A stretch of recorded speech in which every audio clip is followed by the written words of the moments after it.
May isang binatilyo na iniiwasan ng mga tao sa Barrio Estrella.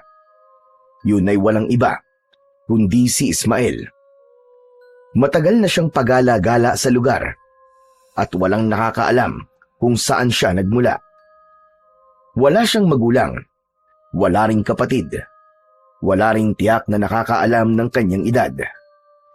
Ang tansya ng ilan ay 15 o 16, pero sa itsura niya ay parang mas bata pa. Payat siya, maitim na parang sunog sa araw, laging marumi ang damit at amoy pawis. Wala siyang permanenteng tirahan. Minsan nakikita siya sa ilalim ng tulay, kung minsan naman sa gubat o di kaya ay sa likod o harap ng kapilya. Marami sa mga taga-baryo ang naniniwala na merong daw dalang malas si Ismael. Sa tuwing may nangyayaring masama, palaging siya ang sinisisi. Tulad na lamang nung namatay ang mga alagang isda ni Caminandro. Nangyari ito sa araw na napadaan si Ismael sa isdaan. Isa pa ay ang batang nasagasaan. Sabi ng ilang nakakita, dumaan daw ang bata sa tapat ni Ismael bago mangyari ang aksidente. Noon, tahimik lang siyang nakaupo sa gilid ng kalsada at namamalimos. Walang pakialam ang binatilyo sa anumang sinasabi nila tungkol sa kanya. Sanay na siya. Bawat linggo, may bagong tsismis tungkol sa kanya na may kinalaman sa mga kamalasan. Kapag naglalakad siya at napapadaan sa kalsada, napapansin niyang humihinto ang usapan ng mga tao. Yung iba naman, bigla na lang tatalikod. Yung mga bata, pinipigilan ng mga magulang na lumapit sa kanya. Pero kahit na ganun ang trato sa kanya ng mga taga-baryo, kailanman ay hindi siya nakipagtalo o nagtanim ng sama ng loob. Tahimik lang siya. Wala rin siyang lakas ng loob para magsalita. Kahit gusto niyang ipagtanggol ang kanyang sarili, alam niyang wala ring makikinig sa kanya. Marami ang naiinis sa kanya. Madalas siyang ipetisyon ng mga tao na palayasin. Pero kahit ilang beses na siyang itinataboy, palagi siyang bumabalik. Isang gabi, dumating ang isang matandang lalaki. Magulo ang kanyang buhok. Mahaba na parang hindi nagsusuklay sa loob ng maraming taon. Puno ito ng alikabok at putik. Ang mukha nito ay balot ng dumi. Halatang walang ligo ang lalaki. Makapal din ang kanyang balbas. Ang suot niyang lumang t-shirt na kupas ay punit na sa bandang dibdib at may butas din sa tagiliran. Ang suot naman nitong short ay masyado ng maluwag, pero may sinturon ito na gawa sa pinilipit na tela. Nakasapatos ang isang paa niya. Sira na ang unahan. Kita na ang daliri sa paa. Ang kabilang paa naman ay nakatsinelas na may butas sa gitna. Ano ba yan? Ang baho naman! Reklamo ni Mang Tonyo, may-ari ng isang karinderya sa baryo, asawa ni Aling Celia. Kasalukuyan silang nagsasara ng kanilang tindahan ng oras na yon. Napalingon ang matandang lalaki dito. Dahan-dahan lang, parang hindi nagulat o nasaktan sa kanyang narinig. Bagkus ay nakangiti pa ito. Napatakip ng ilong ang mga taong nakatambay sa harap ng karinderya. Hindi nila masikmura ang masangsang na amoy ng matanda. Tumigil ang matanda sa tapat ng mga tao. Tinignan sila isa-isa. Paparating na sila! Paparating na ang mga kampon ng kadiliman! Maganda kayo! Magsipagsisi na kayo sa inyong mga kasalanan! Walang Diyo! Pambihira talaga tong baryo natin. Sukin-suki tayo sa mga palaboy at baliwa. Tonyo, ano ba? Tama na nga yan. Isarado mo na to't nang makauwi na tayo. Bakit mo ba ako pinapatigil? Hindi mo ba naririnig yung sinasabi ng matandang yan? Ay nako, ewan ko ba sa'yo? Alam mo nang ang baliw yung tao, papatulan mo pa. Hayaan mo na. Ay, hindi pwede. Mamaya dito pa tumambayan eh. Tulad doon sa pulubi na tinutulungan mo. Kaya minamalas ang negosyo natin eh. Pambihira ka naman, oo? Ang dami-dami mo na namang sinasabi. Aba, totoo naman yun ah. Ewan ko ba kung bakit masyado kang maawain at palaging kinakampihan ng mga ganyan. Wala namang pakinabang ang mga yan eh. Hoy, ano ka ba? Tumigil-tigil ka nga, Tonyo. Huwag kang ganyan magsalita sa kapwa mo. Halika na nga rito. Hayaan mo na lang siyang magsalita ng kung ano-ano. Wala namang sinasaktan o inaapakan eh. Mas masahol pa nga dyan yung mga chismosa na laging nakaupo sa harap ng tindahan natin. Wala nang ginawa kundi manira ng tao. Ang punto ko lang naman, Celia, kapag narinig ng mga bata yung sinasabi niya, aba, baka matakot ang mga yon. Ay nako, Tonyo. Ewan ko sa'yo. Kung tutuusin eh, mas nakakatakot pa nga ang lakas ng boses mo kaysa sa kanya. Sige na, sige na. Ipadlock mo na ang gate at tara na. Napakamot na lang sa ulo si Mang Tonyo at biglang natahimik. Bumuntong hininga siya at muling sumulyap sa matanda. Nang mapansin ng matanda na wala nang nakikinig sa kanya, tahimik siyang nagpatuloy sa paglalakad. Para siyang may hinahanap. Pagdaan niya sa isang lumang kapilya, bigla siyang tumigil.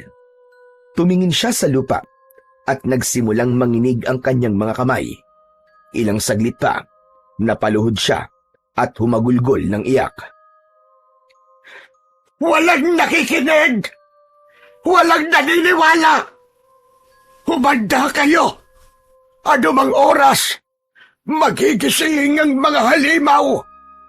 Babalik ang mga nilalang na matagal nang ibinaon sa lupa! Maririnig niyo ang iyak nila! May paparating!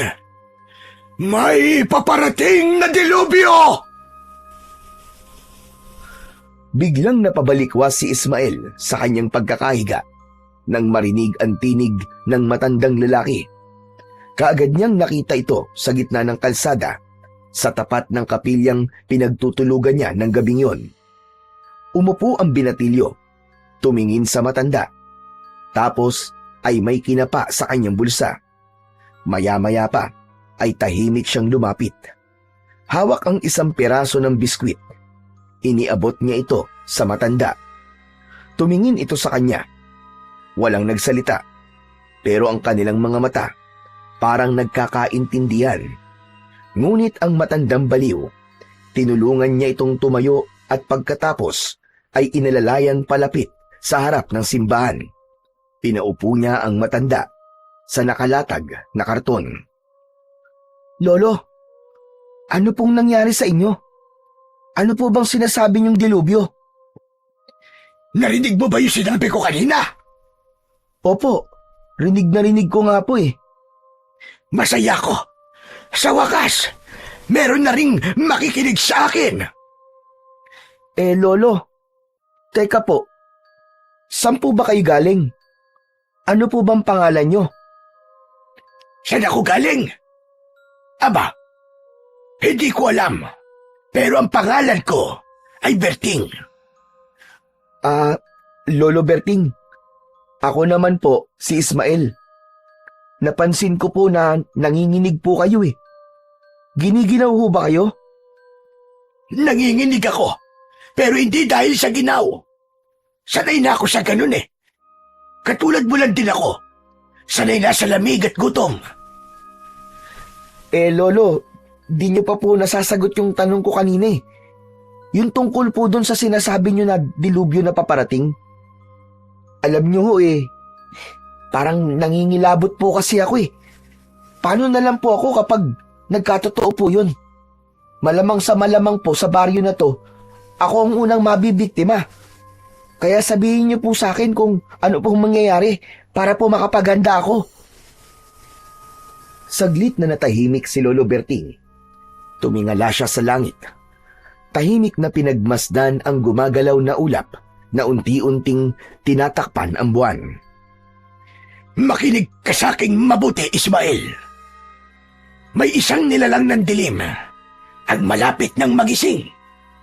Isang halimaw na masahol pa sa isang bangungot Ha? Anong klaseng nilalang po, Lolo? Tao ba siya na isinumpa o hayop na tinuruang maging masama? Hindi. Hindi siya isang tao.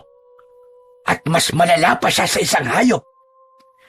Isa siyang halimaw na kayang mag-anyong tao pero wala siyang kaluluwa. Isa siyang kampon ng kadiliman. Kampon ng kadiliman? Ibig niyo po bang sabihin? Parang aswang po ba? Tama ka. Pero mas makapangyarihan pa siya sa mga karaniwang aswang. Nakakatakot ang dala niyang delubyo. Yung baryo namin dati, inubos niya. Pinatay niya ang lahat ng tao. Kabilang na doon at buong pamilya ko. Walang awa siyang aswang. At ang kanyang mga sundalo. Aba, talagang may sundalo pa ang mga aswang ah. Huwag kang tumawa. Hindi ako nagbibiro iyo. Ang aswang na yun ay tinatawag na ulog. Isang matandang aswang na itinuturing na ina ng mga tiyanak. Ano po? Ina ng mga tiyanak? Tama ka. Ang ulog ay hindi lang basta isang halimaw. Isa siyang matandang babae na may alam na sinaunang orasyon. Isang dasal na galing pa sa lahi ng mga unang manggagaway. Sa pamamagitan ng orasyon na yon, kaya niyang pabangunin ang mga sanggol na hindi na ipanganak. Yung mga pinatay sa sinapupunan, yung mga isinakripisyo at mga naging biktima ng aborsyon na walang pangalan, walang libing, walang dasal. Yung mga pinabayaan. Grabe! Malakas pala at makapangyarihan ng isang ulog.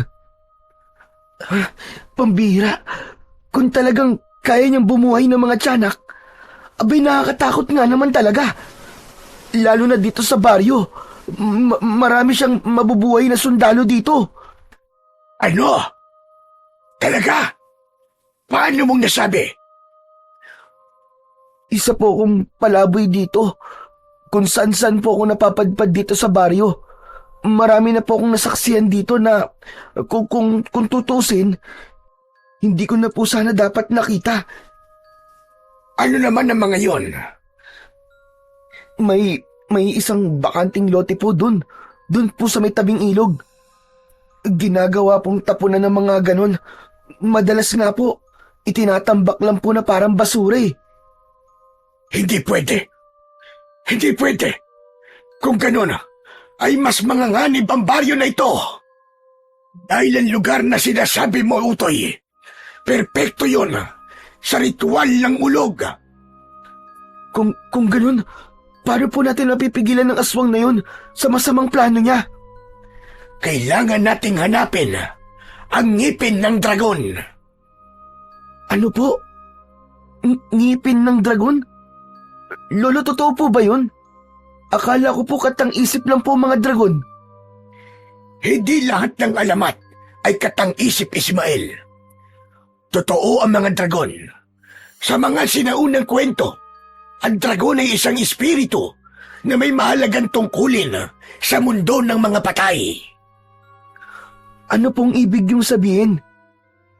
Malalaman mo din sa takdang panahon. Kaya pala, walang nakikinig po sa inyo na ibang tao eh. Hindi po kapanipaniwala yung mga sinasabi nyo eh. Lolo Berting, kung totoo pong may dragon, sino po magpapatunay? Wala pa namang nakakakita ng dragon eh. Dahil hindi sila basta-basta nagpapakita. Pero maniwala ka, totoong-totoo sila. Dahil kung hindi sila totoo, paano namin napatulog ang ulog? Ay oo nga no. Paano nyo po natalo ang aswang? Nung gabing yon, desperado na kaming dalawa ni Mang Cardo, ang nag-iisang albularyo sa amin noon. Halos mawalan na kami ng pag-asa dahil nga halos lahat ng tao sa baryo ay napaslang na ng ulog. Nagpakita sa kanya ang isang gintong dragon. Wow! Ang astig po siguro nun, no? Grabe! Kung ako siguro, matatakot ako't mahihimatay kung makakita ko ng isang makapangyarihang nilalang na tulad po ng dragon. Ako man, iho. Mahihimatay din siguro ako kung makakakita ako. Pero iba si Mang Cardo, na kaya niya. Kaya naman, pinagkalooban siya ng isang gintong pangil o mas kilala sa tawag na mutya ng ngipin ng dragon. Ginamit ni Mang Cardo ang mutya na yon upang patulugin ang ulog sa huling sagupaan. Nang mawalan ng malay ang halimaw, kami na nga mismo ang naglibing sa kanya at kasama naming ibinaon sa lupa ang mutya. Lolo Berting, ano pong nangyari? Ba't biglang sasalakay po dito ang ulog ngayon? Dahil may nagnakaw ng mutya. Kinuha ito ng mga tangang magnanakaw na yon. Pero paano niyo po nalaman na ninakaw? Sinira nila ang libingan. Itinaas ang kabaong na nasa ilalim ng lupa at kinuha ang lahat ng kanilang pwedeng pakinabangan. Kinuha nila ang mutya. Marahil inakala nilang isang ginto o kayamanan yon. Ang hindi nila alam, kamalasan at dilubyo ang hatid na sumpanon. At ang tanging paraan lang po para matalo ang ulog ay ang mutya, ganun po ba? Tama ka. Kaya Ismael, kailangan ko ang tulong mo. Hanapin natin dito. Ha? Dito po, Lolo Berting? Bakit dito po sa baryo namin? Dahil taga rito ang nagnakaw nun. Ginagamit nila sa pansarili nilang interes. Ganun po ba, Lo? Pero napakarami pong tao dito. Paano ko po malalaman kung sino pong may hawak ng mutya? Kausapin mo sila. Magtanong-tanong ka. Napayuko si Ismael. Hawak pa rin niya ang pakete ng biskwit. May natira pang isa. Kita sa mukha niya ang pag-aalinlangan. Lolo, hindi ko alam kung may makikinig po sa akin dito eh. Kasi dito po sa lugar namin, hindi po nila ako pinapansin.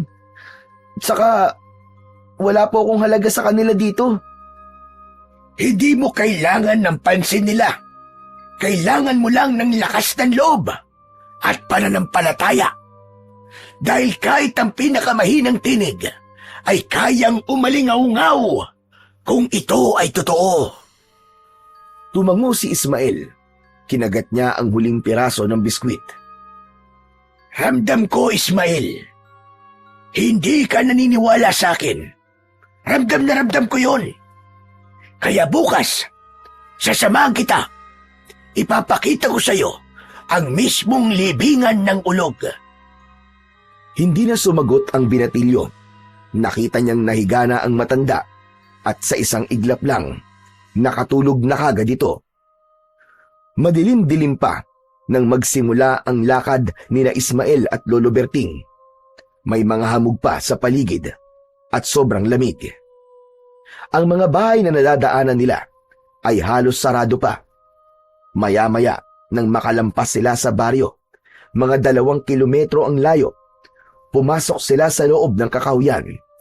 May makipot na daan papunta sa isang bahagi ng gubat na hindi na madalas puntahan ng mga tao.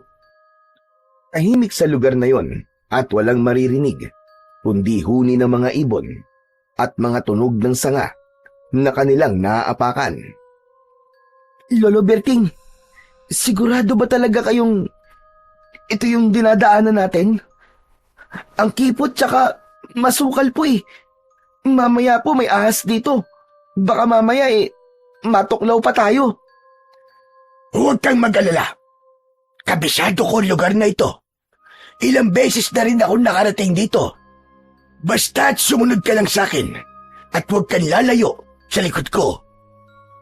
Patuloy silang naglakad sa makipot na daan at pagkalipas ng halos 30 minuto ng paglalakad, huminto ang matanda sa harap ng isang kumpol ng matatandang puno. Isa dito ang may kakaibang itsura. May malaking hukay sa paanan nito Napalunok si Ismael nang makita ito. Nandito na tayo. Dito nakalibing ang ulog. Yumuko si Lolo Berting at marahang tinanggal ang ilang tuyong dahon sa ibabaw ng lupa. Lumitaw ang isang lumang takip ng kabaong. Wasak ang gilid nito. May mga bitak na rin ang ataol. Halatang pinwersang buksan. Huminga ng malalim si Lolo Berting bago dahan-dahang iniangat ang takip. Sa loob, naroon ang ulog. Umalingasaw agad ng amoy na parang nabubulok na laman ng patay na hayop. Lumaki ang mga mata ni Ismael nang makita ang isang matandang babae na nakahimlay sa loob ng kabaong. Payat, halos butot balat na. Ngunit ang balat ay parang pinatuyong balat ng ahas. Nakalugay ang buhok nito. Maputi na lahat at magulo na animoy sapot ng gagamba. Ang mga kuko nito ay mahahaba, matalim at kulay itim. Ang kanyang mukha naman ay labis na nakapagbigay ng takot sa binatilyo. Ang isang mata kasi nito ay bahagyang nakadilat at kulay pula, habang ang isa naman ay nakasara, malalim at natuyo na. Parang nakain na ng uod. Naaagnas na rin ang gilid ng kanyang muka. Yan! Iyan ang ulog. Ang aswang na ina ng mga tiyanak. Tumango si Ismael. Nakatitig pa rin siya sa walang buhay na katawan ng aswang. Lolo Berting, may tanong lang po ko. Ano yun, Ismael? Sige. Kung ganito po kasama ang nilalang na to, bakit hindi na lang nyo sinunog ang katawan niya? Bakit hindi nyo na lang po tinapos ang lahat habang mahina pa siya? Wala naman siyang karapatang mabuhay, lalo na kung puro kasamaan lang ang dala niya. Hindi ganon kadali yun, Ismael. Ang ulog ay hindi basta-bastang nilalang. May laso ng katawan niya. Kapag sinunog mo yan, at sino mang makakaamoy ng usok ay siguradong matetepok. Hindi pwede ang karaniwang apoy. Dapat isang makapangyarihang apoy ang gamitin. Hala, grabe, ganun po ba? Kung ganun talagang nakakatakot pala yan. Tama ka. At ayon sa kwento ng lolo ko noon, ang kanyang mga ninuno ay nakaengkwentro na din ng isang ulog. Sinunog nila ito, pero marami sa kanila ang sumuka ng dugo. Para daw silang sinasakal hanggang sa nawalan na ng hangin. Kaya po pala, inilibing nyo na lang. Teka, bakit nyo nga po ba ako isinama dito? Dahil alam kong hindi sapat ang kwento lang iyo. Kailangan may makaalam ng totoo. Dahil kapag may nangyari sa aking masama, ikaw na lamang ang tanging pwedeng magpatuloy at magsabi sa kanila ng babala. Muling napatitig si Ismael sa matandang aswang. Bahagya siyang napaatras nang makitang tila gumalaw ang ilang daliri nito. Lolo! Lolo, tingnan niyo! Gumalaw po yung kamay niya! Huminahon ka at huwag ka masyado maingay at baka mapabilis ang pagising niya. Lolo! Lolo, tara na! Natatakot na po ako sa nilalang na yan! Ismael! Hindi na ako sasama pabalik sa baryo. Ha? Hindi na kayo sasama? Bakit po? Paano po ako? Hindi ako pwedeng umalis dito. Kailangan kong bantayan ang katawan niya para subukang pigilin ang pag-aasik niya ng lagim. Makinig kang mabuti sa akin, Ismael. Gawin mo ang lahat para maiparating sa mga tao ang pagdating ng dilubyo. Pero tulad nga po ng sinabi ko kagabi, isa lang po akong pulubi. Wala po makikinig sa akin Lahat sila tiyak na pagtatawanan lang po ko. Saka, isa pa, baka kung magsabi ako ng tungkol sa dilubyo, baka sa akin po isisi yun. Lalo na tagtingin po nila sa akin ay malas Paano po sila maniniwala sa akin? Alam ko kung ano ang pakiramdam ng hindi pinaniniwalaan. Danas na danas ko na yan, mula noon hanggang ngayon. Pero tandaan mo, minsan, hindi mo kailangan ng tiwala ng lahat. Isang tao lang ang kailangang maniwala sa'yo. At yun na ang simula. Pero, natatakot ako, Lolo Berting eh. Sana hindi nila magkatotoo ang mga sinasabi mo, Lolo Berting. Yun din ang gusto kong mangyari. Pero malinaw ang pangitain ko. Magigising ang ulog na ito. At pag nagising siya, doon na siya maghahasik ng lagim. Tinignan nito si Ismael na puno ng takot at pagkalito. Bantayan mo ang gabi, iho. Pakinggan mo ang hangin. At kung may maririnig kang iyak ng sanggol, wag na wag kang lalapit. Lumayo ka kung kinakailangan. Dehado ako nito. Paano ako? Isa lang po akong palaboy eh. Saan ako magtatago? Kaya kailangan mahanap mo ang mutya ng ngipin ng dragon para mapatahimik kagad ang halimaw na ito. Paano ko po yun hahanapin? Kung hindi ka pwedeng magtanong, magmasid-masid ka. O sige na, umalis ka na habang maaga pa. Gawin mo sana ang lahat, iyo. At saka nga pala, may isang paalala pa ako. Ang ulog ay isang mapagpanggap na nilalang. Huwag kayong magtitiwala sa mga estranghero. Umalis na si Ismael mula sa libingan ng ulog. Habang naglalakad sa makitid at masukal na daan pabalik sa baryo, paulit-ulit na bumabalik sa kanyang isipan ang mga sinabi ni Lolo Berting. Natakot na siya para sa kanyang sarili. May bahagi sa kanyang isip na gustong tumakbo palayo. Iwan ang baryo. Umalis habang may oras pa. Iligtas ang kanyang sarili. Pero may mas malakas na tinig sa puso niya na hindi niya kayang talikuran ang baryo. Oo, madalas siyang hindi pinapansin. Tinatawag siyang malas, nilalayuan at minamaliit. Kung minsan ay sinasaktan pa. Pero sa kabila ng lahat ng ito, ang naging tahanan niya ay ang baryong ito. Dito siya natutong mabuhay. Dito siya umiiyak, tumatawa, kumakain, natutulog sa gilid ng kalye. At sa kabila ng lahat, dito siya umaasang isang araw ay may makakakita rin sa kanya bilang isang tao. Siya lang ang nakakaalam ng totoo sa nalalapit na panganib. Kahit alam niyang wala siyang pangalan sa mata ng nakararami, alam niyang hindi siya dapat na basta na lamang manahimik sa tabi. Kailangan niyang kumilos para sa kaligtasan ng baryo. Samantala, naiwan naman si Lolo Berting sa harap ng lumang libingan. Tahimik, hindi kumikibo. Tinititigan niya ng matagal ang kabaong na bahagyang natatabunan ng mga tuyong dahon. Humugot siya ng malalim na buntong hininga at marahang ipinikit ang mga mata. Waring binabalikan sa isip ang mga masalimuot at masakit na alaala sa kamay ng ulog. Ang nilalang na minsan na nagdulot ng lagim sa kanilang dating baryo. Pagdilat niya, muli niya itong tinitigan at nangako siya sa sarili na hindi na mauulit ang nangyari noon.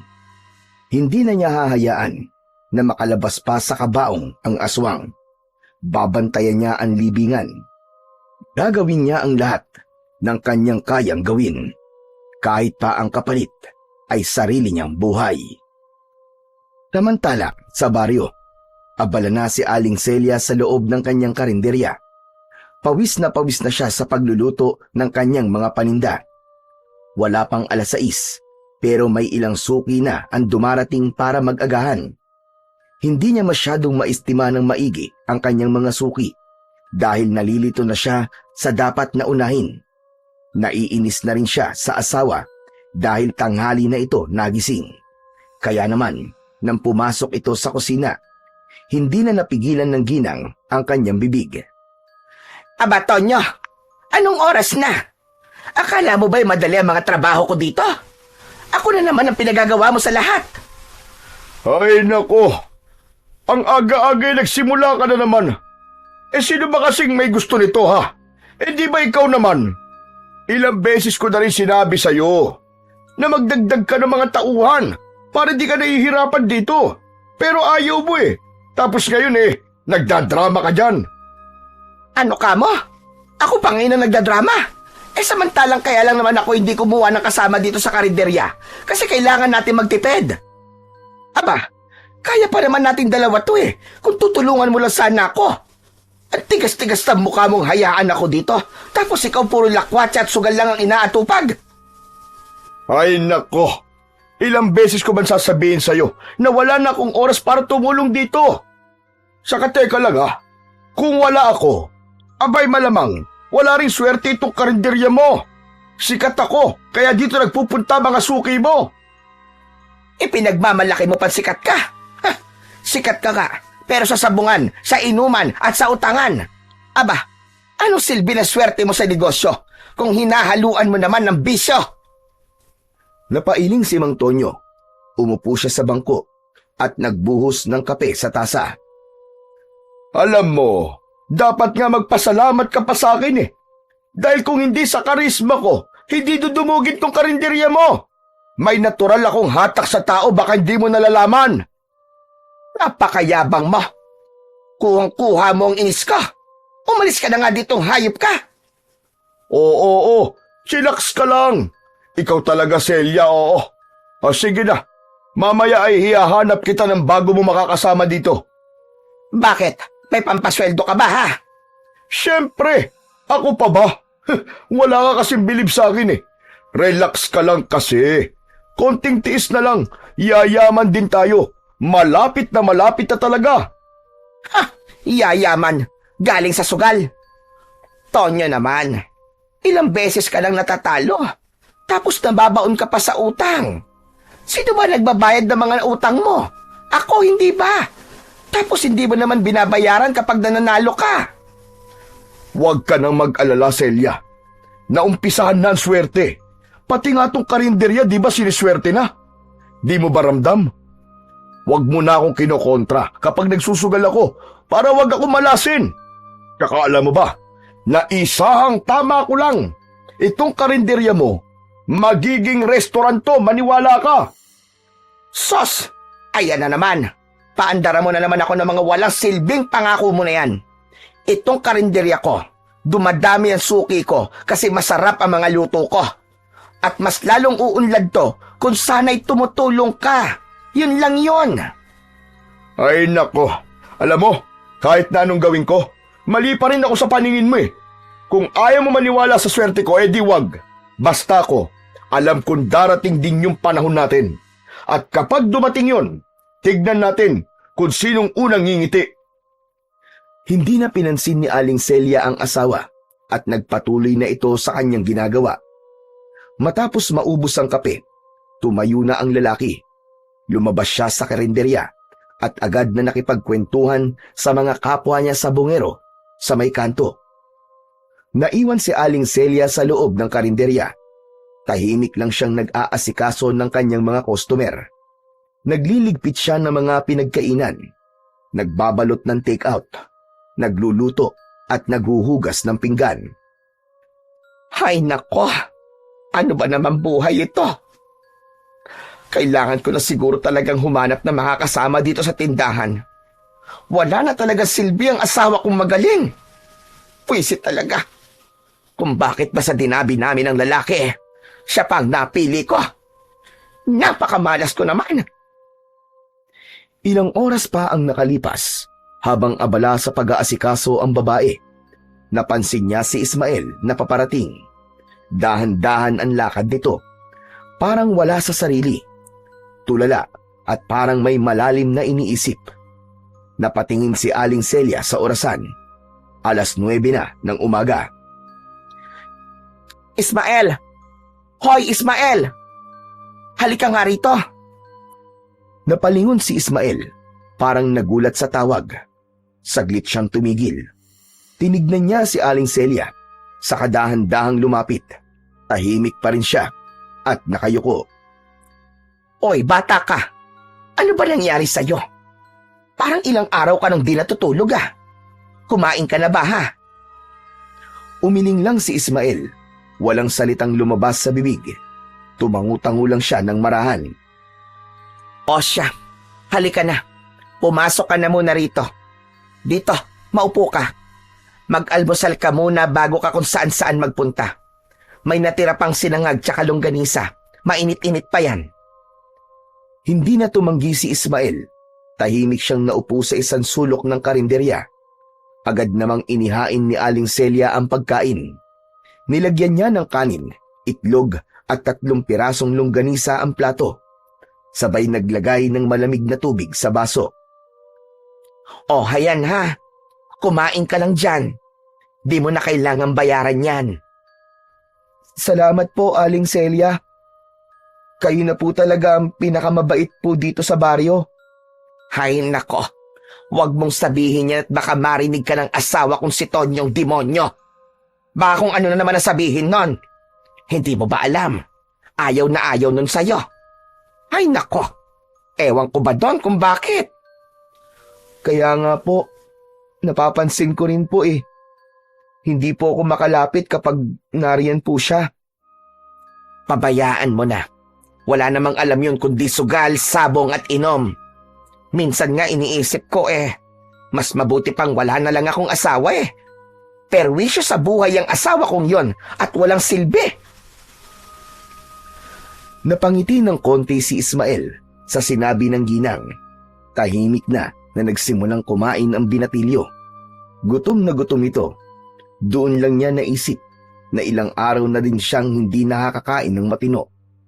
Tulad ng nakarang araw, na tanging ilang piraso lang ng biskwit ang kanyang ginawang panghapunan.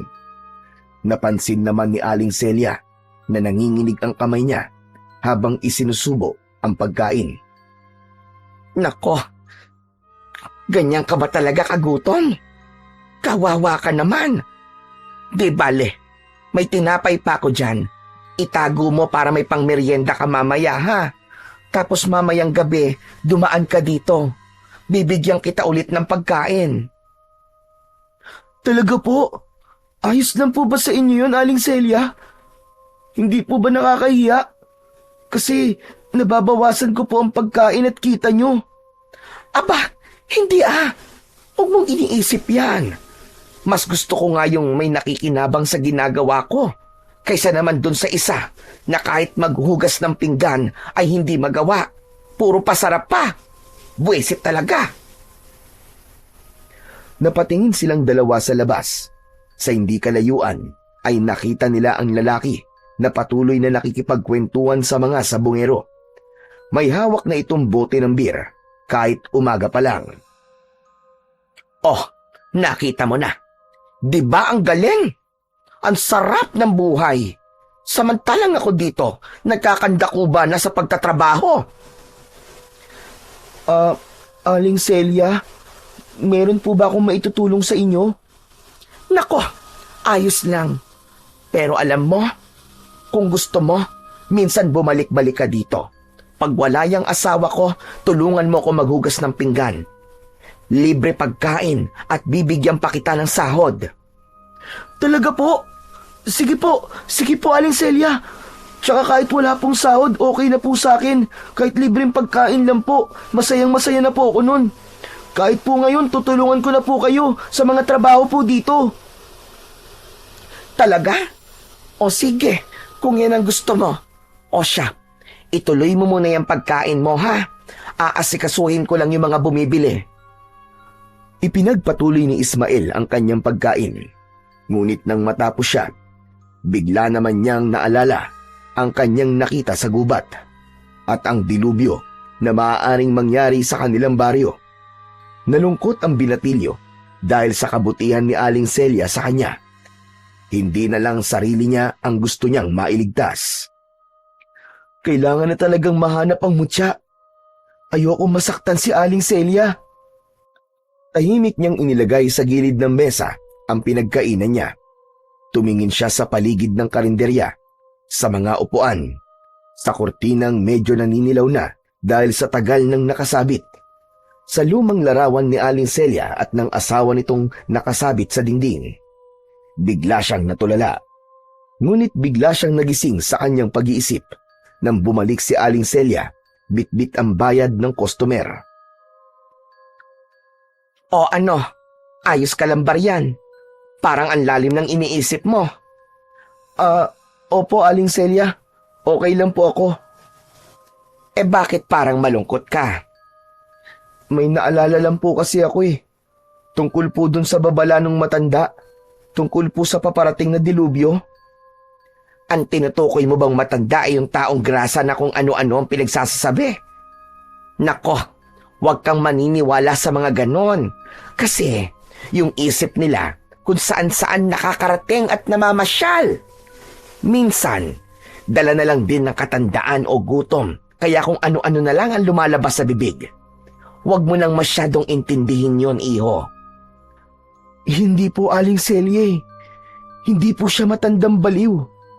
Nakausap ko po siya ng maayos kagabi at kanina po, meron po siyang pinakita sa akin. Mga bagay po na magpapatunay po na totoo nga po mga sinabi niya. At ano naman ang mga pinakita niya sa'yo? Aling Celia, isang lumang libingan po sa gitna ng gubat. Doon po ako galing kanina.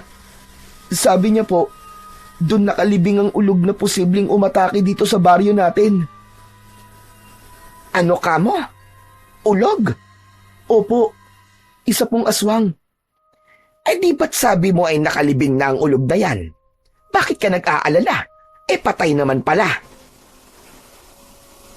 Aling Celia, ang sabi po niya sa akin magigising daw po ito. Kasi po, may nagnakaw po ng mutya ng ngipin ng dragon. Kailangan daw po ito mabawi at maibalik sa libingan para hindi po ito magising. Aba, nakakatakot nga naman yan, iho. Pero sigurado ka bang ulog ang nakita mo? Opo, Aling Celia. Nakakatakot nga po siya eh. Ang pangit po ng mukha niya. Parang halimaw. Parang kalahating ahas at kalahating tao. At kung totoo po na magising ito, lahat po ng tao dito mauubos po. Ganon kalakas ang aswang na yon? Opo, Aling Celia. Jesus Maria Josep, paano yan? Paano natin hahanapin yung mutya na yon? At saka, sigurado ba'y matanda na taga rito'y magnakaw? Opo, sabi niya nakita niya daw po ito sa kanyang mga pangitain. Kung ganon, tutulungan kita, Ismael. Hahanapin natin ang mutya. Talaga po? Naku, salamat po, Aling Celia. Totoo nga po pala yung sabi ni Lolo na hindi ko kailangan ng tiwala o paniniwala ng lahat kung may isang maniniwala. Yun na daw po ang simula. Teka, ang lalim nun ah. Pero sandali, ano ba ang itsura ng mutya ng ngipin ng dragon? Mukha daw po itong pangil na matulis ang dulo. Kulay ginto daw po ito, Aling Celia. Kaya napagkamalan na may halaga nung magnanakaw. Kulay ginto. Kaya pala. Abay kung ako rin naman na makakakita nun, baka maisip ko rin na ginto talaga yon. Pero sabi mo, pangil yun ng dragon. Hindi ba yung delikado sa taong may tangan nito ngayon? Delikado po. Sobrang delikado po dahil ito po ang dahilan kung bakit magigising po ang ulog. Ang mutya na nagpatulog dito ng mahabang panahon. Iniligay po yun ng isang biyasang albularyo para protektahan po ang lahat laban po dun sa malupit na aswang. O Ismael, ano ba yan? Parang lalo kong kinikilabutan sa kwento mo. Sa tono ng boses mo parang totoo nga. Maniwala po kayo, Aling Celia. Totoong-totoo po ito. Naniniwala po ako dun sa matanda. Kasi nakita ko po talaga yung aswang sa kanyang libingan. Natatakot po ako, Aling Celia. Kapag hindi ko nahanap ang mutya, posibleng ako po ang pinakauna niyang magiging biktima. Wala po akong bahay na masisilungan o mapagtataguan kung sakali man po na umatake siya. Ako po ang unang mamamatay. Huwag kang matakot. Huwag kang matakot, Ismael. Kailangan mo ng masisilungan. O siya, sige. Dumito ka muna sa loob ng tindahan ko. Po? Seryoso ko. Para mabawasan yung takot na nararamdaman mo. Dito ka. Ibibigay ko sa iyo ang isa kong susi. Mamayang gabi, kapag tahimik na, saka ka pumasok dito. Dito ka matulog. Maghahanda din ako ng hapunan mo. Ilalagay ko dun sa ref. Pero itong tatandaan mo. Kailangan mong lumabas ng maaga o madaling araw pa lang para walang makakakita sa iyo, ha? Para hindi ka makita ng asawa kong inutil. Alam mo na, malaking problema yon pag nagkataon. Naku, maraming salamat po, Aling Celia. Hindi ko po alam kung paano ko po kayo mapapasalamatan. Ang bait-bait niyo po talaga sa akin.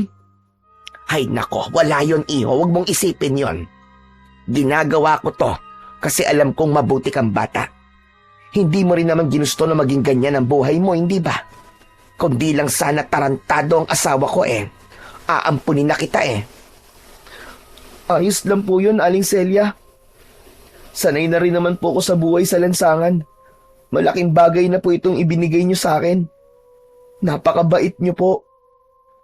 Ngumiti si Aling Celia. May dinukot ito sa kanyang bulsa.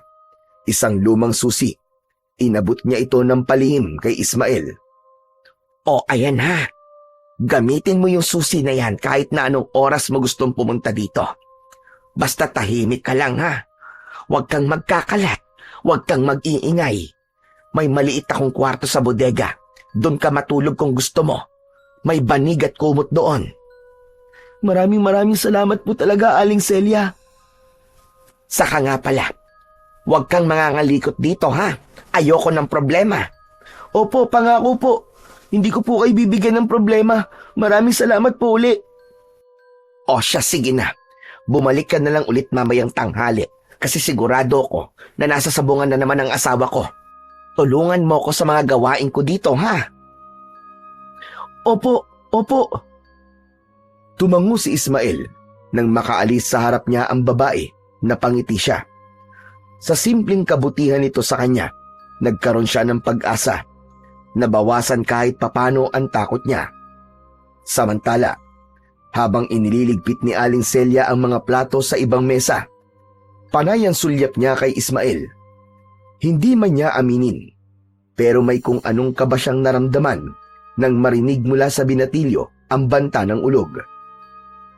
Minsan na niyang napakinggan ng kwento tungkol dito, pero matagal ng panahon yun, kaya medyo nakalimutan na niya. At kung hindi lang pinaalala ng bata ang tungkol dito, hindi pa niya maaalala ang minsang naikwento sa kanya ng kanyang lolo. Napakagat labi siya.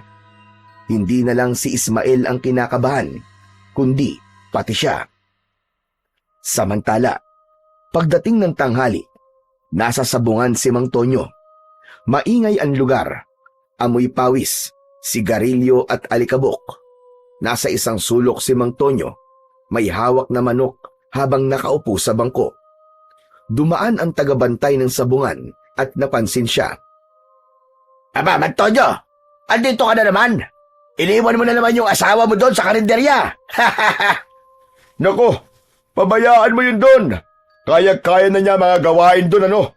Marunong yun sa lahat Ako, dito ako kailangan. Dito ang swerte ko At dito maraming pera. Iba ka talaga. Kung sa bagay, ilang araw ka na siniswerte Sana all. Lahat ng pusta mo, paldo. Aba, syempre. Akin lahat ng swerte. Kaya't magdididikit ka sa akin. Kaya nga para kang may agimat. Aba, anong agimat? Wala. Wala akong agimat. Anong pinagsasabi mo? Swerte lang talaga ako. Tumawa si Tonyo, sabay lakad papunta sa gitna ng sabungan, habang patuloy ang tawanan at sigawan ng mga tao. Kinagabihan, matapos ang maghapong pagtulong sa karinderya, napaupo si Ismael sa tabi ng kalan. Tahimik na ang paligid. Wala na ang mga suki. Wala na rin ang amoy ng nilulutong ulam. Tapos na rin siya sa maghapong hugasin. Lumapit sa kanya si Aling Celia na may hawak na plastik ng mga panindang natira.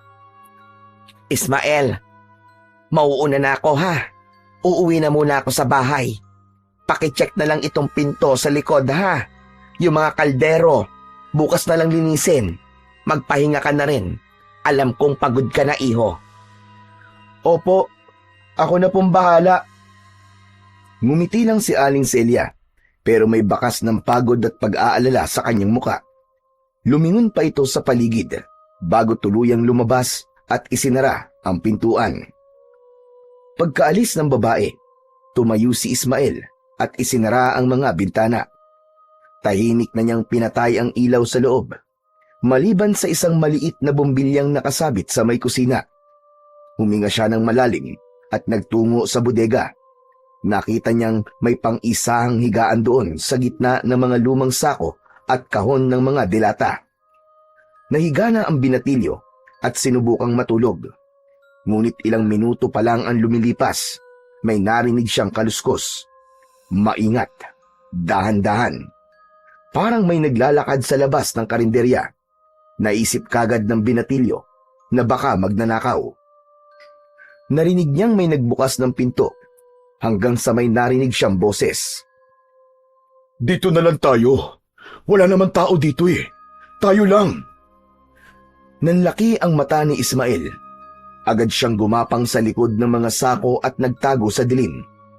Mula sa siwang ng pinto ng bodega, nasilip niya si Mang Tonyo, kasama ang isang babae. Medyo bata pa ito, naka-miniskirt at may makapal na kolorete sa muka. Nagtanong ang babae kung talaga bang walang makakaistorbo sa kanila. Wala na.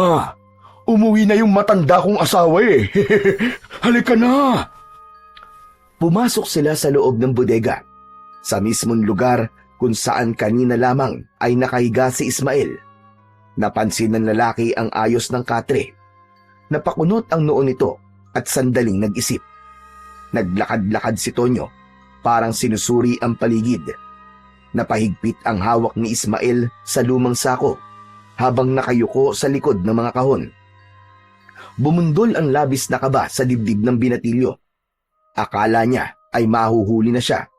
Mabuti na lang at nagmadali ang babae at sinabing tapusin na nila ang kailangan nilang gawin dahil gusto na rin itong umuwi. Agad na inalis ng lalaki ang itim na jacket at ibinaba ito sa sahig. Hinila niya ang babae palapit sa kanya. Hindi na sila nag-aksaya ng oras. Si Ismael, sa kanyang pinagtataguan, ay napatakip na lamang ng bibig gamit ang dalawang kamay. Hindi na siya halos humihinga. Ang kanyang mga mata ay nanlaki at ang kanyang pisngi ay nag-init sa nakikitang nagaganap. Dahan-dahang hinagkan ni Mang Tonyo ang leeg ng babae habang abala sa pagbukas ng kanyang sinturon. Ang swerte ko talaga ngayong gabi. Iiwas sana ni Ismael ang kanyang paningin, pero biglang napako ang kanyang mga mata sa leeg ng lalaki. Nakita niya ang suot nitong kwintas na may palawit na gintong pangil. Tumulo ang luha sa mga mata ni Ismael. Hindi lang lihim na pagtataksil ang kanyang nasaksihan, kundi dahil din sa isang mas mabigat na katotohanan. Nalaman niyang ang mismong asawa ni Aling Celia ang siyang sinasabing magnanakaw ng mutya. Siya ang kumuha ng bagay na hindi dapat galawin. At ngayon, alam ni Ismael na ito ang magiging dahilan kung bakit muling magigising ang halimaw na matagal nang natutulog. Maya-maya, unti-unting bumagal ang kilos ng dalawa. Parang hinahabol ang hininga hanggang sa tuluyang humiga si Tonyo habang pinupunasan ng noo. Tumayo ang babae, isinuot nito muli ang kanyang damit at kinuha ang perang iniabot ng lalaki. Ayos. O paano? Gaya ng dati ah. Sa susunod uli, text mo lang ako. Tumango ang babae bago lumabas. Nanatili si Tonyo sa higaan. Nakapikit, nakangisi. Maya-maya ay umupo ito at kumuha ng yosi sa bulsa at sinindihan ito. Si Ismael sa kanyang pinagtataguan ay nanatiling hindi gumagalaw. Nanginginig siya sa galit at inis. Hindi niya maintindihan kung bakit kailangan gawin ito ng asawa ni Aling Celia. Maya-maya ay nakita niyang tumayo si Mang Tonyo at lumabas na ng bodega. Madaling araw nang lumabas si Ismael sa karinderya. Hindi na siya nakatulog ng gabing yun. Medyo lumayo siya ng konti sa tindahan at doon ay inabangan niya si Aling Celia. Nag-iingat na din siya na makita ni Mang Tonyo kung sakali man na dumating na ang mag-asawa. Maya-maya lang ay nakita na niya si Aling Celia na paparating. May mga bitbit na itong isang basket ng mga pinamili sa bayan. Agad niyang sinalubong ang babae at tinulungan. Nang mailapag na nila ang mga ito sa loob, kaagad na nagbukas ng usapan si Ismael. Aling Celia, pwede ko po ba kayong makausap? May kailangan po akong sabihin tungkol po kay Mang Tonyo. Bakit? Anong meron, Ismael? Kagabi po, nakita ko po siya eh. May kasama po siyang babae sa bodega. Ano ka mo? Babae? Abay, anong ibig mo sabihin? May babae po siyang dinala dito kagabi. Nakita ko po silang dalawa na may ginawa pong kababalaghan. Hindi. Hindi totoo yan, Ismael. Oo, lasinggero at sugaro lang asawa ko. Pero hindi niya ako lulukohin. Tigilan mo yung ginagawa mo, ha? Huwag mong sisiraan ang asawa ko. Hindi ko po siya sinisiraan, Aling Celia. Nakita ko pa nga po na binigyan niya po ng pera yung babae. Aling Celia, mukhang matagal na po nilang ginagawa yun sa inyo. Kasi parang wala lang po sa kanya ang lahat eh. Parang sanay na po. Tama na. Tama na, Ismael. Tama na. Wala kang karapatan na sabihin yan sa akin. Pero, tinulungan kita kasi naaawa ko sa'yo. Tapos ganito ang igaganti mo. Sisiraan mo ang asawa ko sa akin. Sisirain mo ang pamilya ko. hindi ko po intensyon yun. Sinasabi ko lang po ang totoo. Ayoko po kayo masaktan. At sa palagay mo, hindi ako nasasaktan sa mga sinasabi mo ngayon? Masakit to, Ismael. Hindi mo alam kung anong pinagdadaanan ko araw-araw. Pinanghahawakan ko na lang ang konting respeto na meron pa sa amin ni Tonyo. Tapos ngayon, sasabihin mong may babae siya. Aling Celia, nakita ko po talaga. Kitang-kita po ng dalawang mga mata ko. Hindi po ako nag-iimbento lang. Nakita ko po sila. Tama na. Tigilan mo na yan. Hindi ko na kaya. Napaupo si Aling Celia sa bangko habang hawak ang dibdib at nangingilid ang luha sa mga mata. Bakit kailangan kong malaman ito sa ganitong paraan? Pasensya na po kayo, Aling Celia. Gusto ko lang po talagang ipaalam sa inyo kasi ayoko pong makita kayo na niloloko po ng inyong asawa. Hindi po to para guluhin kayo. Okay lang, iho. Nabigla lang ako kasi sa'yo ko pa maririnig yan. Alam mo, matagal ko na rin naman nararamdaman na may mali. Pero pinipikit ko na lamang ang mga mata ko. Nilulunok ko na lang.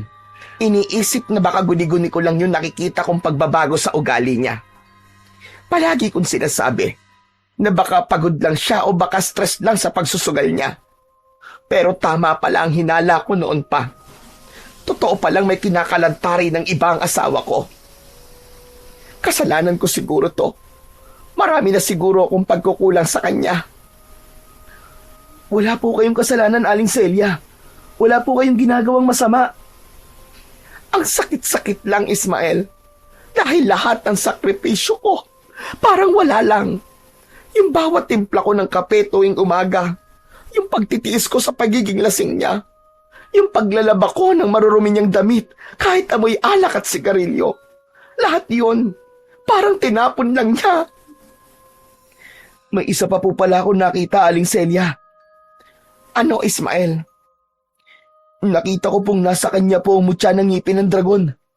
Ano ka mo? Bakit nasa kanya yun? Huwag mong sabihin. Opo, Aling Celia. Siya po yung nagnakaw sa mutya. Bakit niya gagawin yun? Paano? Hindi eh. Imposible yun, Ismael. Hindi gagawin ni Tonyo ang magnakaw lalo pat galing sa hukay. Ay numero unong matatakutin ng taong yun eh. Pero nagsasabi po ako ng totoo, Aling Celia. Tulungan niyo po akong makuha yun sa kanya. Kapag hindi natin nakuha ang mutya, wala na pong pag-asa. Magkakagulo po sa buong baryo. Marami ang mamamatay. Dahil posibleng anumang oras po ay magigising na po ang halimaw. Ismael, patawarin mo ko. Pero hindi ko alam kung kaya kong kunin yun kay Tonyo. Iba ang asawa ko. Kapag may ginawa kong hindi niya gusto, sinasaktan niya ako. Aling Celia, kung hindi natin mapipigilan ng aswang, maraming mamamatay. Hindi lang po ako. Baka pati kayo at lahat po ng kumakain sa karinderya nyo, lahat po ng mga bata. Baka pati ang anak nyo, mapahamak. Hindi ko alam kung kaya ko. Pero sige, susubukan ko, Ismael. Salamat po. Pangako, kapag nakuha na po natin ang mutya, magiging tahimik na rin po ang lahat. Pero kung sakali man po nahuli na ang lahat, asahan po nyo na poprotektahan ko po kayo. Hindi ko po kayo pababayaan, Aling Celia. Salamat, iho. Pero sinasabi ko na sa'yo ngayon, mahirap tong gagawin ko. Sana hindi lang to basta kwento, ha? Opo, hindi ko po kayo niloloko. Taglit silang nagkatitigan, parehong may takot sa kanilang mga mata. Habang tahimik na nag-iisip si Aling Celia at si Ismael ay may narinig na kaguluhan sa labas. Una, may hinang yabag. Pagkatapos mga boses, paunti-unting lumalakas. Nagkatinginan silang dalawa. Lumapit sila sa bungad ng karinderya at mula roon, nakita nila ang ilang tao na nagtatakbuhan. May nagsabi sa kanila na may namimigay daw ng regalo. Napakunot ang noo ni Ismael. Sa gitna ng kalsada, tanaw niya ang kumpulan ng mga tao. Karamihan ay mga matatanda at bata. Sila ang unang pinuntahan ng dayo. Tuwang-tuwa ang mga ito na nakatanggap ng ayuda. Regalo? Halika, Ismael. Tignan natin. Sumabay sila sa agos ng mga tao hanggang sa marating nila ang gitna ng kumpulan. At doon, nakita nila ang tinutukoy ng mga tao. Isang magandang babaeng dayo. May dalang basket na puno ng mga pagkaing tinapay, prutas at ilang sobre. Lahat ng matatanda at batang lumalapit sa kanya ay may natatanggap. Para siyang diwata sa mata ng mga tao. Grabe! Ang ganda-ganda naman niya. Parang artista. Pero si Ismael hindi mapakali. Kahit mabait at maganda ang itsura ng babae sa kanyang harap, ay may kutob siyang hindi maganda dito. May naaamoy siyang kakaiba. Hindi amoy ng tinapay at tsokolate, at hindi rin amoy ng taong pawisan. Iba, parang amoy ng bulok na hayop na pilit tinakpan ng pabango. Biglang napakunot ang kanyang noo nang mapagtanto na parang siya lang ang nakakaamoy nun. Teka, ang baho naman. Ba't ganun? Ano yon, Ismael? Wala po ba kayo naaamoy na masangsang? Ang baho. Ha? Wala naman ah. Alam mo, mabuti pa pumila ka na rin. Sayang din yung pinamimigay niya, oh. Pero hindi lumapit si Ismael. Pinili na lang niya na manood habang pinagmamasdan niya ang dayong babae. Tila lumilinaw ang kutob niyang hindi lang ito basta dayo. Kinagabihan, hindi na bumalik pa si Ismael sa loob ng karinderya. Sa kabila ng ilang beses na pagtanggi ni Aling Celia nang isaoli niya ang susi, pinili na lamang niyang manatili sa labas at matulog sa likod ng simbahan. Kinakabahan siya tulad pa rin ng dati dahil sa takot na baka biglang may umatake, pero tinanggap na niya kung sakali man. Naganda na lamang siya ng isang kutsilyo at yon ang kanyang itinabi sa kanyang pagtulog. Inayos niya ang sarili at pinilit na ipikit ang kanyang mga mata, pero hindi siya nakatulog. Malalim na ang gabi, pero nanatiling mulat ang kanyang mga mata. Gising na gising ang kanyang diwa. Tahimik na ang gabi. Tanging mga kahol na lang ng aso ang naririnig sa paligid. Hanggang sa may narinig siyang kaluskos. Mahina yon, parang ingat na ingat sa pagkilos. Mabilis siyang napatayo at agad na nagtago. Sinilip niya kung sino pa ang gising ng mga oras na yon. Doon niya nakita ang isang anino na naglalakad. Walang direksyon ang tingin nito at parang walang buhay kung gumalaw. Siya? Anong ginagawa niya rito? Nakilala niya ito, ang babaeng dayo. Hindi siya makapaniwala sa kanyang nakita. Parang wala ito sa sarili, waring nasa ilalim ng kung anong hipnotismo. Sinundan niya ito, dahan-dahan, ingat na wag makalikha ng ingay. Ang direksyon ng babae, patungo sa bakanting lupang malapit sa ilog. Isang lugar na kinaiinisan, kinatatakutan, at kadalasang iniiwasan ng mga taga-baryo. Ang lugar kung saan itinatapon ang mga sanggol na walang pangalan. Yung mga hindi na piniling isilang, yung mga dinala sa mundo pero hindi pinanindigan. Yung mga iniwan, inabandona, hanggang sa mamatay, sa gutom, lamig o takot. Lahat ng taga ron, alam ang istorya ng lupain yon, kaya walang pumupunta sa lugar na yon. Pabilis ng pabilis ang tibok ng puso ng binatilyo, habang sinusundan pa rin ang babae. Alam niyang hindi na lang kutob at masamang hinala ang kanyang nararamdaman. Sigurado na siyang may mali sa babae. Anong gagawin niya dito? Mula sa kanyang pwesto, tanaw na tanaw niya ang babae. Nakatingin sa tubig. Parang umaawit ito pero mahina lang. Hindi maintindihan ni Ismael ang sinasabi nito. Ngunit malinaw sa kanyang hindi pangkaraniwan ang inaawit ng babae. Bigla itong lumusong sa tubig. Lumubog ito sa gitna ng ilog. Nakasilip pa rin ang binatilyo. Tahimik. Halos hindi na humihinga. Ilang segundo na ang lumipas. Walang gumagalaw. Wala ring kakaibang tunog kundi ang mahina at kalmadong tubig. Natakot si Ismael. Naisip niyang baka nagpakamatay ang babae. Lumapit siya sa may ilog at pilit na tinatanaw ang lugar kung saan ito lumubog. Isang minuto pa ay nagpasya na siyang tatalon na rin sana sa tubig. Ngunit biglang may umahon, pero hindi na ito ang parehong babae. Napaatras ang binatilyo. Nanlaki ang kanyang mga mata sa kanyang nakita. Napakagat sa kamay para hindi makalika ng sigaw. Nagulat siya at natakot sa kanyang nakitang nilalang. Ang kalahating katawan nito mula sa bewang paakyat ay naging kulubot na ang balat at may mga kaliskis. Ang ibabang kalahati naman ay hindi na tao. Isang dambuhalang buntot ng ahas ang pumalit sa kanyang mga paa. Makapal, madulas at kumikislot sa tubig. Nakatalikod ito sa kanya.